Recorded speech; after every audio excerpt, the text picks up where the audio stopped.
Hello students, in our previous lectures on classical mechanics, we had learned about the coordinate systems, Cartesian coordinate system, plane polar coordinate system, spherical polar coordinate system and cylindrical coordinate system. In addition to this, we had also learned how to find out the area and volume in Cartesian coordinate system and in spherical polar coordinate system. Moreover, we had also learned about the displacement, velocity and acceleration, how to calculate these variables in plane polar coordinate system and spherical polar coordinate system. Now, from today, we will learn about the system of particles. In your junior classes, senior secondary classes, you had discussed about the point system. When you apply Newton's law of motion, then usually you consider the object as a point object in your junior classes. But now, in your undergraduate courses, we will learn about the system of particles. To understand the mechanism, to understand the physical behavior of a car, a baseball bat, or many more examples, if we consider these objects as point objects, then the phenomena, the physical science, the physics behind their motion is not so easy to understand. So we will discuss about a point where the whole mass of the body is concentrated and where we consider that all the external forces act on that point. From that point, we will treat it as a point object and find the equation of motion of the body. That means we will find out the momentum, linear momentum, angular momentum, energy, everything about the system which is required depending upon our problem. If you are looking a coach who train a ballerina how to lead uses physics. Indeed, analyzing complicated motion of any sort require simplification by an understanding of physics. So, in this chapter, we will learn or we will discuss how the complicated motion of a system of objects such as car, ballerina and many more, baseball, bat, can be simplified if we determine a special point of system. That point of system is called center of mass. For example, if you toss a ball, in your junior classes you have learned that the path of the ball is parabolic and we treat that ball as a point object. But if you flip a baseball bat into air, its motion is more complicated because every part of the bat moves differently along the path of many different shapes. You cannot represent the bat as a point or particle. Instead, it is a system of particles each of which follow its own path through the air. However, the bat has one point. That point is center of mass. That does move in a simple parabolic path. The other part of the bat move around the center of mass. So, as a physicist, you can advise long jumpers or dancers on how to leap properly into air while either moving their arms and legs on rotating their torso. So your starting point would be the person's center of mass because of its simple motion. If you have any arbitrary shaped object and if you balance it on a sharp tip, then that point is the center of mass of that particular object. So first we write the definition of center of mass. Let I denote center of mass by Cm. The center of mass of a system of particles is the point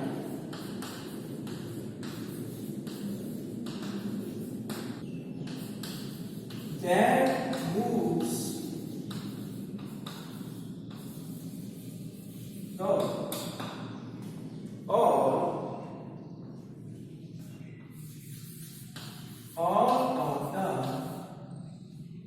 all of the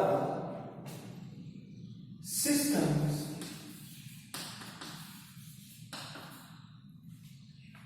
mass were concentrated there and all external forces were applied there. That means all the mass of the body is concentrated at that point and all the external forces act on that point, then that point is called center of mass, and with the help of that point we consider that point as a particle or a point object, and then the understanding of the physical properties or to find out the observables. That means momentum, linear momentum, you can see angular momentum depending upon the problem, energy, total energy, kinetic energy, potential energy, everything you can find out. So in this section we will start with the help of example. We start from the example of two particle system, then we will generalize it for many particle system. So let us suppose we have a two particle system. Suppose this is x-axis, this is y-axis, this is origin O. At origin O, we consider object A whose mass is m1 and at point some distance d at point B there is another object whose mass is m2. m2 is larger than m1. Then let this be the point where center of mass of this system is. Let this distance from the origin is xcm. Cm stands for center of mass. So we will write xcm equal to m2d upon m1 plus m2.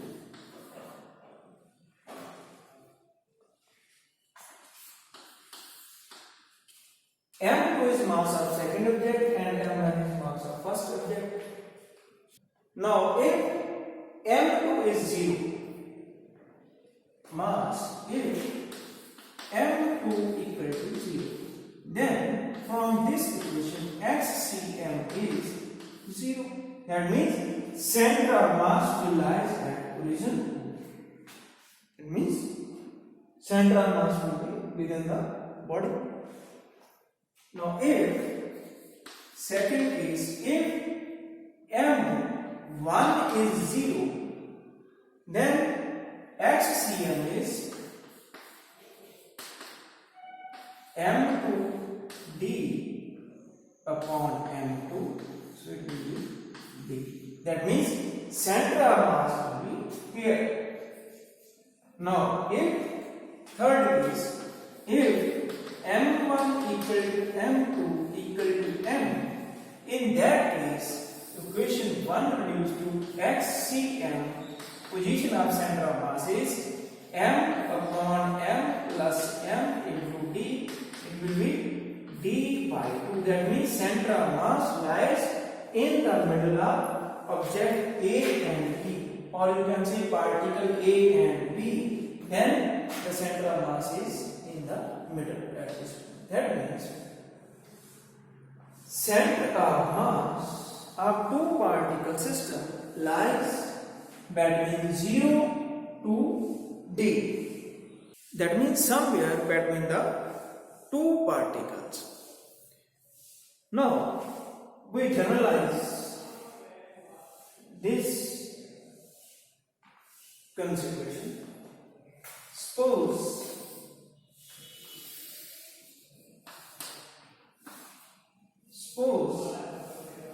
particle A whose mass M1 is at position x1 from origin O, and particle B whose mass is M2 is at distance x2 from origin O. Then we can rewrite equation 1 as XCm equal to M1 x1 plus M2 x2 upon M1 plus M2. Now if x1 is 0, that means particle A lies at the origin, then this figure B reduced to figure A. Okay. Then this equation reduced to this equation. Okay. Then x2 will equal to D, which is the separation between the two particles. So this equation will reduce to in this form. Now this M1 plus M2 is the mass of the two particles, that means it is the total mass of the system. So it's better if we write it as M1 x1 plus M2 x2 upon capital M. This capital M is M1 plus M2, that is total mass of the system. Now if we have n particles located at different positions along x-axis, that means they are like mass M1 lies at position x1, M2 at x2, M3 at x3, and so on. Then XCm is M1 x1 plus M2 x2, and so on, Mn xn upon M1 plus M2, and so on, Mn. So we can write this as summation I equal to 1 to n mi xi upon, this is the total mass of the system, so I will write it as capital M. So this is the more generalized form for n particle system. Now if this is the case of one dimension, if we have object that contains large number of particles located some positions x1, y1, z1, that means 3-dimensional case. In that case we will write as XCm along the x-axis, it is summation I equal to 1 to n 1 upon m mi xi. Similarly YCm is 1 upon m summation I equal to 1 to n mi yi. Similarly, ZCM is 1 upon m summation I equal to 1 to n mi zi. Now, instead of these x, y and z components, it's better to write in the form of position vector r. In position vector r of the particle in 3 dimensions is x I cap plus y j cap plus z t cap. We have recalled the position vector as this. So, with the help of this, we have RCM. So, I write it as capital R. This is the position vector of center of mass. It will be summation I equal to 1 to n 1 upon m mi r I. What is this small ri? Small ri is x by and z combination of all the 3 components. So if it is r1 then it is x1 plus y1j plus z1k. If it is r2 then it is x2 I cap plus y2j cap plus z2 k cap. So in this way we will write the position vector of the center of mass for a system in 3-dimensional of any arbitrary shape. Now as we started with the example of baseball bat, so it is a solid body that contains many particles. Particles means atoms, you can say. So it's better to treat it as a continuous distribution of matter. The particle then becomes differential mass elements dm. So in that case we will derive these equations xcm equal to 1 upon m. Instead of summation there will be integral x dm. Similarly, ycm is 1 upon m integral y dm. Similarly, zcm is 1 upon m integral z dm.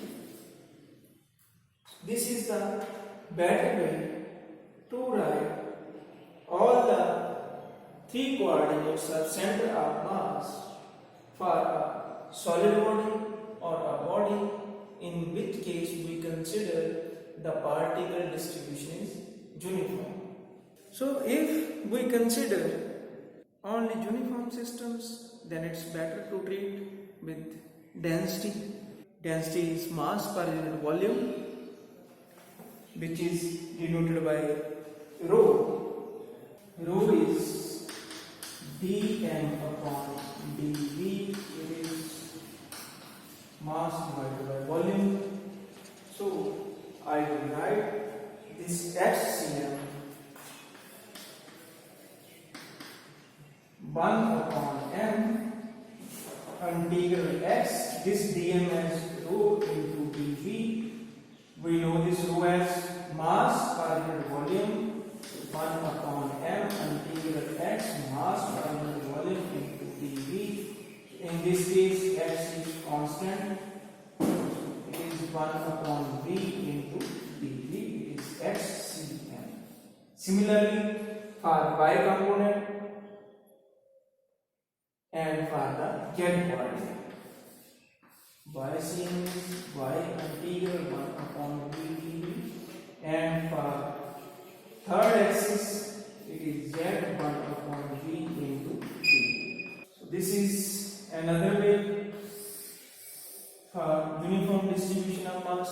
You can write all the 3 coordinates of center of mass and then convert it into the form of this R. I hope you understand what is center of mass and how we find out the position of center of mass. That means vector R. Practically, if you balance any arbitrary shaped object on a sharp edge, then that point where the sharp edge lies is called the center of mass. If you are interested to find out the position vector of this center of mass, then this is the most generalized form. HCM is M1 x1 plus M2 x2 and so on for n particle system. So it is 1 upon m mi xi. So you can better to rewrite it as I equal to 1 to n mi xi. So this is the way to find out the center of mass.